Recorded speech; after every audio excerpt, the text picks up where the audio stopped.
Hi, everybody, and welcome to the June 16th, 2017 edition of Colorado Inside Out. I'm your host, Dominic Duzzuti. Thank you very much for joining us. Let's get a quick take on the impact of this week's shooting, injuring House Majority Whip Steve Scalise and several others at the Republican Congressional baseball practice on Wednesday. Patty Calhoun from Westward, we have seen, I'm not sure I'm going to call it surprising, but it was an optimistic sign of unity from Congress. I'm not exactly how optimistic I am about it lasting. What are your thoughts from the reaction to the shooting from Wednesday? Well, it was great to see people come together and actually, with no longer a house divided, brought together by the great American pastime. It would be nice if the second greatest American pastime wasn't going out and shooting people you disagree with. Doesn't matter what your politics are. I mean, why is this? Does anyone consider that a solution? David Kopel from the Independence Institute and DU Law School, you've been involved in countless gun control debates. Do you think this event brings up yet another gun control debate, or will this unity that we've seen help bypass that? Well, the criminal came from Illinois, which is one of the very few states in the country that requires a state license to own a long gun. So given that he obtained those guns in one of the most restrictive states, under a system that couldn't possibly, and never has had any possibility of long gun licensing being acted in Congress. Probably not.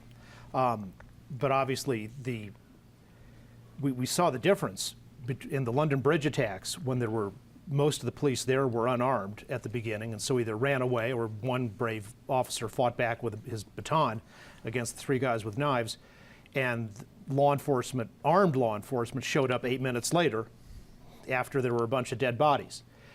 Very, very fortunately, because Scalise has police protection being in the leadership, there was two good guys, one man, one woman, with a gun right there who took action, and that's the difference between 0 deaths versus what would have been dozens. So the American policy of having armed law enforcement is certainly a very good idea, especially in these times. Eric Sonneman, political analyst. We've seen Congress appear unified on this, but the public has gone right back to their corners, each blaming each other for the tone causing this event. Is that going to get any better, seeing some possible unity from Congress? Oh, maybe at the margins and maybe temporarily, but no, not over the long term. I think this whole thing is so indicative and so disturbing of the divide in this country. And yes, politics ain't beanbags, and parties ought to fight hard for their viewpoints and ideologies. But we used to, the way I put it, I use football terms, the parties used to fight between the 40-yard lines. Democrats played on the left 40, Republicans played on the right 40. Now you have these parties incredibly caffeinated up in terms of both party bases, and they're playing down by the goal lines, and there's just such a vast divide in between, and very few figures that can unify that divide. And the rhetoric that is out there. I mean, Megyn Kelly, of all people, is hosting, I think, on her show this Sunday. Alex Jones from InfoWars. I mean, talk about somebody who takes the rhetoric to completely irresponsible levels. And it's very worrisome. This is a fragile country at this point in time. We take it for granted, and I'm worried about more of this as opposed to heading in the right direction. Justine Sandoval, political activist, do you think this incident will modify the way the loyal opposition makes its case in public? I grew up when Columbine happened, and we've just experienced all these different shootings over and over throughout years, and I feel like we've almost become numb to it, where it becomes not such a big outcry anymore because we see mass shootings on the daily. And so it's really hard for me to be optimistic that we learn lessons from these types of situations, because throughout the years that this keeps occurring and on more massive scales and more regularly, we still don't seem to have taken any lessons from it or have any way that we can create better dialogue in this country and we move forward. So I'm not very optimistic about anything changing from this situation. Let's bring it local for this topic. Representative Jared Polis is the latest to announce his gubernatorial campaign this week. He is the 5th heavy hitter to join the already very competitive Democratic primary. Other candidates in the race include fellow Congressman Ed Perlmutter, former State Treasurer Kerry Kennedy, State Senator Mike Johnston, and entrepreneur Noel Ginsburg. Patty, I don't think you give up a sweet gig as the congressional representative of CD2, a position as a Democrat you can have for almost as long as you want, unless you think you can win. What do you think of Polis's chances to win the Democratic nomination for governor?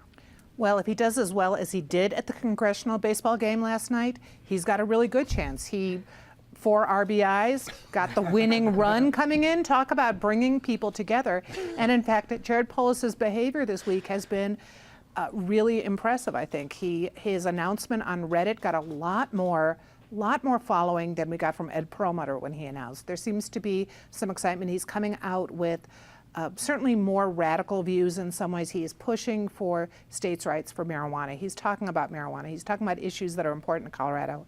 So he could have a pretty interesting run. I mean, we haven't heard a lot lately from Kerry Kennedy's campaign, although I know they're cleaning up their mailing list because I think I've gotten 10 emails from them in the last day. Noel Ginsburg is an interesting candidate, but I wish he were using his last name in his campaign.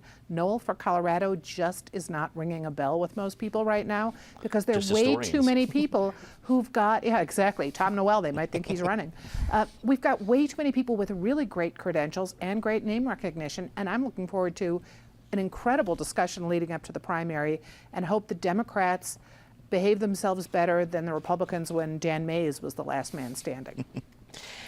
David, we have literally an entire year to talk about the Democratic primary, so we have plenty of time to pit the different candidates to each other. But what does this announcement do to the battle right now? By the way, if Noel Ginsburg wins, then his wife would be the first Noel. In a normal year... Or the first Ginsburg. Yes. In a normal year... Kerry Kennedy versus Mike Johnston, you'd say, boy, those are 2 pretty solid, experienced candidates. But then layering on Ed Perlmutter and Jared Polis, what a treasure trove of riches the Democrats have for their choices. Perlmutter is an outstanding campaigner, but campaign skills, nobody better than him, maybe nobody in the state. Mike Kaufman might be equal to that. And like Kaufman, he keeps winning in a district that is competitive by voter registration and where he's really to the left of the politics of that district. And he keeps winning and sometimes making it look easy even when it's not. He's like Joe DiMaggio in that regard. Polis has won statewide in the State Board of Education race. He's also even if not quite as skilled as Perlmutter, a hardworking campaigner, and of course has a lot of money that he can self-fund with. So it's going to be a formidable race all around. Eric, as you look at, we have been tantalized by the idea of a battle royale primary before, especially with these kinds of headliners, as David mentioned. But when we're talking about this next spring, do you see all of them being still viable candidates? Possibly. The first decision they're all going to have to make, and let me preface all this by, echoing both what Patty and David have said. I have never seen, there are plenty of other political talents, but I've never seen quite the accumulation of political talent that is signed up for this race right now. It is a treasure trove, to steal David's phrase. It will also be a free-for-all, unlike anything we've seen. These are ambitious and very able people. And as we talked off the air, Dominic, I am not convinced that the field is closed. I continue to hear buzz about Lieutenant Governor Donna Lynn. I think if she's going to make a move, it would likely be in early July at the beginning of the next reporting period. But after this reporting period, I believe the governor is pushing her or nudging her in that direction. So, a field of 5 formidable candidates could stay at 5 or it could become 6, and we shall see soon. Back to the other point, I think the real question is, do they go through the caucus process, or do most of these candidates say, the heck with that antiquated process and just petition on? If most of them go through the caucus process, then by definition it will get sorted out because you need 30% to get on and you can't carve the pie that many ways. But I would anticipate that these people are not going to let their political ambitions be subject to an antiquated caucus process, and many of them will petition onto the ballot. Yes, there'll probably be some winnowing, or at least in terms of who is in the finals versus not. But I can make a plausible scenario, a plausible, logical case for the viability of any of these people. Justine, you've been at many a Colorado Democratic event. How should Colorado Democrats feel about all of these headliners in this big race? Well, personally, I feel I'm a little scared here. There's a lot of heavy hitters, like everyone said, in this race for the Democratic primary. And considering that the ballot this year will be an open primary, I think that that could be problematic. And it could divide, us in a lot of different ways. Jared Polis entering the race, I think, really would speak to a lot of the more progressive. We were a Bernie state, so you have a lot of these new progressives that are really pushing for a even more liberal agenda. I think Polis fits into a lot of that. But then you have Ed Perlmutter, who's also very popular throughout the state, who would probably do better in the general election, I think, than most candidates would. But you really have a situation here where our party is very divided in the state. There's a lot of people falling on different lines and different opinions. And now that you add the open primary into it, it's a very scary situation for us, and it could be very well mean the loss of the governorship for us. It's going to be a tough race. On the heels of the Polis announcement, the race for the Democratic nomination in Congressional District 2 is already in full force. Former Secretary of State candidate Joe Neguse announced he will run, joining Ken Toltz, founder of Safe Campus Colorado, and Shannon Watts, founder of Moms Demand Action. David, Boulder is the big part of CD2. It also includes mountain towns. It's not just Boulder, but Boulder is your backyard. From what we know right now, there's only 3 candidates. There might be more. Who has the advantage? Well, there's only one who's sort of officially said it. Sure. Joe Neguse is the one who's said he's definitely running. The others have speculated about it. He's the front runner. I believe he's won in that district before in the Board of Regents race. And he's also run statewide for Secretary of State, and in a Republican year did much better than most Democrats, came within 2 points of winning that. One of the reasons people liked him, and he did so well, was he was honest and ran a very clean and civil campaign, as did his opponent, Wayne Williams, the Republican. So we had in that race an escape from the lies and incivility of a lot of other politics. So because he's run and won in that district, I think he's going to be very formidable. And he's definitely the front runner at this point. He's probably on the weaker on the fundraising side than his 2 potential opponents. Ken Toltz ran for the Tom Tancredo seat in the southern suburbs in 2000, lost by about 10 points. And he certainly has Colorado roots. His family founded a dry cleaning chain. He doesn't really have many established ties with the district yet, but he's certainly got Colorado roots, and presumably with all the dry cleaning money, he can self-finance to at least some degree. And then this third person you mentioned, Shannon Watts, she is from Kentucky and then Indiana, a PR executive who used to work for Monsanto, so she can certainly get all the pro-GMO vote in the Boulder Democratic primary. All 4 of them, yeah. And now works for Bloomberg. And obviously with that connection, she has the potential of unlimited billionaire loot behind her campaign. Since Neguse has kind of wrapped up the pro-civility and honesty vote, her record really sets her up well for the folks who are on the other side of that issue. The pro-civility honest vote. It's nice to know that's still out there.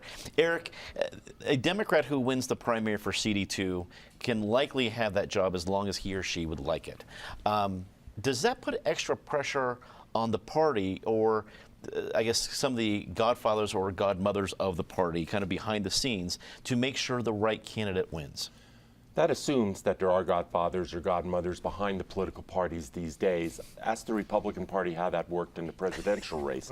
Good point. I think there are really 2 headlines here, Dominic. One is the ripple effect that this year is having with all the talent pool going for the governor's race. Well, that is creating openings in the 7th Congressional District, Perlmutter's district. Now there's opening in the 2nd Congressional District.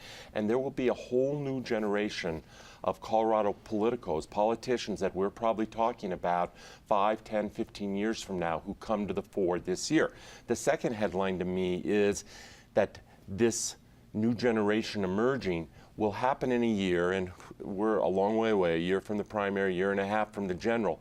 But my surmise here is that Colorado is a lean blue state, slightly lean blue state, but that 2018 could be a big blue year in a lean blue state. To Justine's pass on the first topic, I don't think Democrats have to worry all that much about losing the governor's race. I think whoever that nominee is going to be in a very strong position to hold the governor's office just because of the tenor of the year. So the Republicans, again, yes, they have all the branches of government in D.C. right now, but in terms of Colorado, in terms of 2018, they may see another generational change go by where their bench doesn't come to the fore, and the Democratic bench with people like Joe Neguse, with people like whether it's Brittany Pedersen or Andy Kerr or Dominic Marino in the 7th Congressional District, those are going to be names we're talking about for quite a period of time in this state. Justine, we've heard one official for Joe Neguse, 2 expected with Toltz and Watts. Do you expect more Dems to come out for the CD2 primary? Definitely. I was surprised, a lot of people jumping into the race for Perlmutter's seat. So I wouldn't be surprised that the same thing happens with CD2. These are seats that people definitely want, and you can have that seat for a long time in Colorado. I mean, you look at people like Diana DeGette in Denver who sat in their congressional seats for a very long time, and it's pretty much a good gig to have if you get that seat in Colorado. So I definitely expect a lot more people to jump in this race. There's been a lot of positive feedback from Joe Neguse getting into the race, and we'll see more people come along, and we'll see what happens with CD2. Patty, what do you think it takes to win the CD2 nomination for the Democrats as it's currently drawn because it's Boulder and mountain towns? Well, but still Boulder and the people who support Boulder are going to be the lion's share of the vote. So you want someone who's going to be fairly progressive, have a good backstory, and it is hard to beat Joe Neguse's backstory or the fact how he campaigned in his last campaigns. David's absolutely right that he has been civic-minded, he's been a gentleman, and he's still excited voters. So I think he's going to be a really tough one to beat. I think someone who's just moved to Boulder is not going to be as impressive. That's going to be Shannon Watts' problem.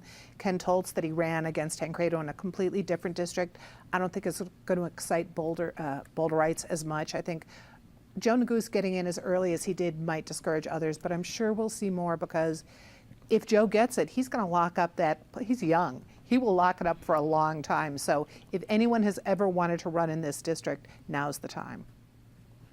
Colorado's Democratic congressional delegation joined a lawsuit against President Trump on Wednesday, claiming he violated the U.S. Constitution by accepting gifts or other benefits in connection to his global businesses.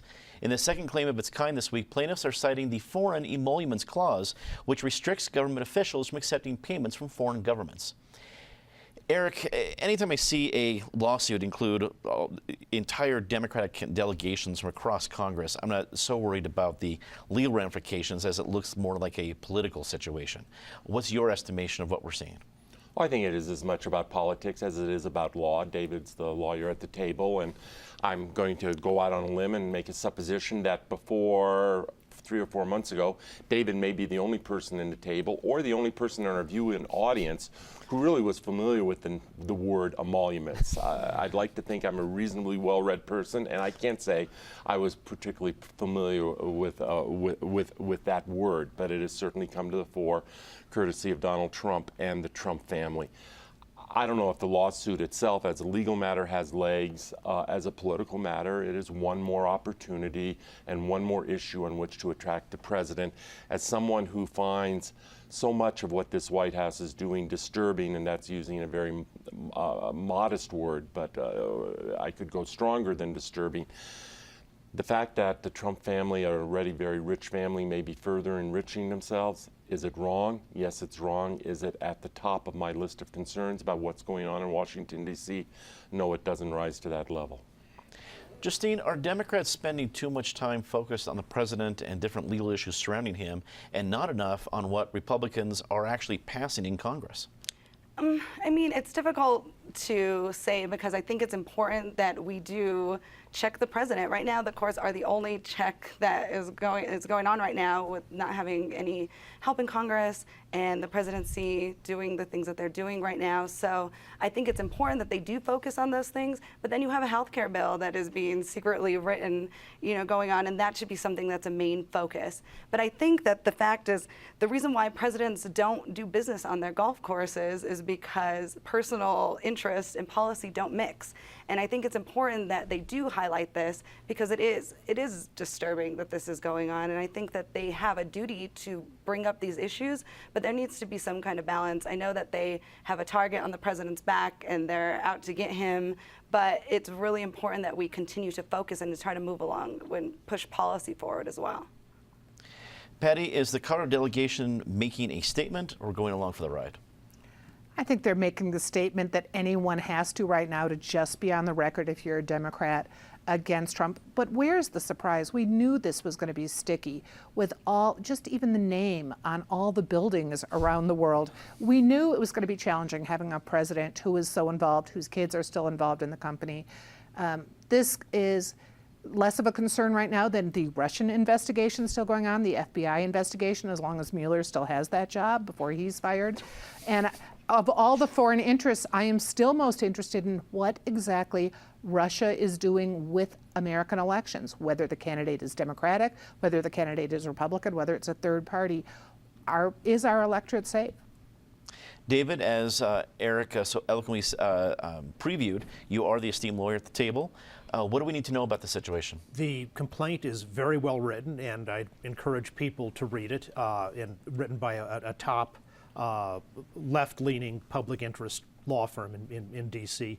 And it effectively raises the broad concerns about corruption and foreign influence that are at the part of the spirit of the Foreign Emoluments Clause.